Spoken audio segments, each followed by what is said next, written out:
গতরাতে ঢাকার পল্লবীতে অস্ত্রসহ দুইজন জামায়াতের পোলিং এজেন্টকে আটক করেন সেখানকার স্থানীয় লোকেরা। আটকের পর তারা বলে এটা তাদের আত্মরক্ষার জন্য সাথে রেখেছে এবং তখন তাদের গায়ে জামায়াতের টি-শার্ট পরা ছিল। এই কয়দিন তোমাদের যে প্রচারণা চালাইছো, তোমাদের কেউ ডিস্টার্ব করছে? ডিস্টার্ব না করলে এই জিনিস রাখতাম না ভাই।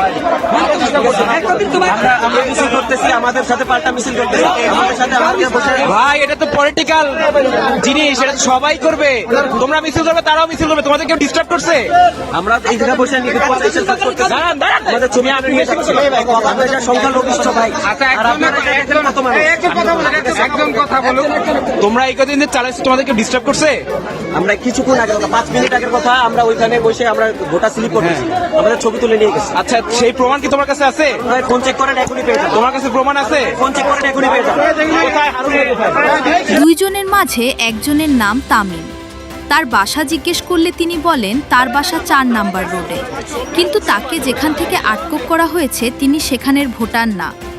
তার কাছে কোনো এনআইডি কার্ড পাওয়া যায়নি, তাই তাদের দেখে স্থানীয় লোকজনেরা সন্দেহ করছে।